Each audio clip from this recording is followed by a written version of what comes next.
You're watching Press TV World News from Tehran. Time now for the News Review program. Russian President Vladimir Putin has signed decrees approving his country's new naval doctrine, which names the U.S. and NATO as the biggest threats facing Russia. Putin signed the decrees ahead of a Navy Day parade in St. Petersburg. The new doctrine says Washington's strategic objective to dominate the world's oceans and NATO's expansion toward Russian borders are the main challenges to the country's national maritime security. Moscow views NATO as an existential threat. It cites Ukraine's plans to join NATO as the reason for its ongoing special operation in that country. Addressing the Navy Day parade, Putin said that the Russian Navy would receive unique cruise missiles within the next few months.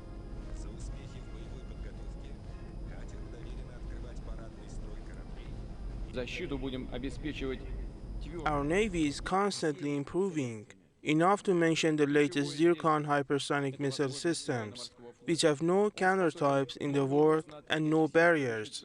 Dear comrades, their delivery to the Russian armed forces will begin in the coming months.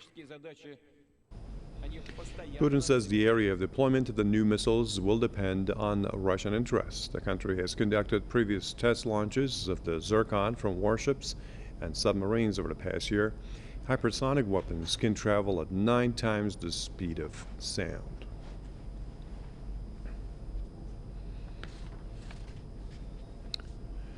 So to get some insight on this, allow me to invite a couple of guests. Marcus Papadopoulos, historian, political analyst, and author, joining me from London.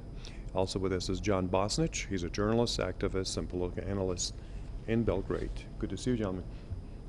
Now, Marcus, a lot of viewers know about the reasons, underlying reasons for Russia to want to make such a decision. In the eyes of the West, the greatest sin which Vladimir Putin has committed is having made once again Russia a superpower, something Russia had become bereft of following the dissolution of the Soviet Union, though during the 1990s Russia remained a nuclear superpower. So today Russia is both a military and energy superpower, together of course with being a nuclear superpower and the largest and most powerful nuclear superpower in the world at that. Now, turning to the Russian military, the Kremlin is conscious that the Russian Navy is the least powerful branch of the Russian armed forces, hence why Vladimir Putin has again accentuated the need to expand the size and power of the Russian Navy. Russia has many friends and allies across the world, from Latin America to North Africa, to Sub-Saharan Africa, to the Middle East, to Southeast Asia, and to the Far East. Therefore, one of the reasons for the Kremlin taking the decision to increase the overall power of the Russian Navy is because Russia has to have an ocean-going fleet to protect its interests across the world. Furthermore, Russia has to have a navy as the Soviet Union had, in order to be able to fully defend its maritime waters against the American Navy, which, as we all know, is the largest and most powerful in the world. Now, ever since 2014, the year in which the Crimea reunified with Russia, the Russian Navy has grown in power. Why? Because the Black Sea Fleet, fleet based in the Crimea, emerged without any restrictions after it broke away from Ukraine. But nonetheless, there are other Russian maritime waters which are being threatened by the presence of the American Navy, such as in the Pacific Ocean. So in short, Russia needs an ocean-going fleet. Okay.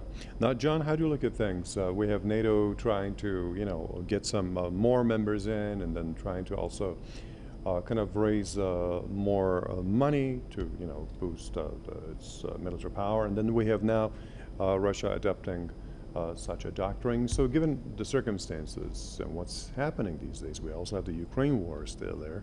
So how do you look at the prospect of security in the world? Well, the fact is that the NATO military alliance has adopted Adolf Hitler and the Kaiser of Germany's empire. Before that, they're saying Drang nach Osten, which means drive to the east. And there has been no change in this policy. And since Germany is the keystone of NATO in Europe, they're just following their historical trend of driving eastward, occupying territory, and threatening Russia simply because of Russia's economic resources.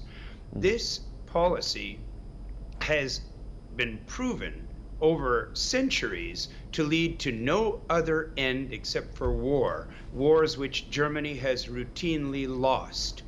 The idea that America can force the ruling class of Germany to enter into another losing war suggests and actually demonstrates that Germany is not a sovereign state, but still a US militarily occupied colony in the center of the continent of Europe.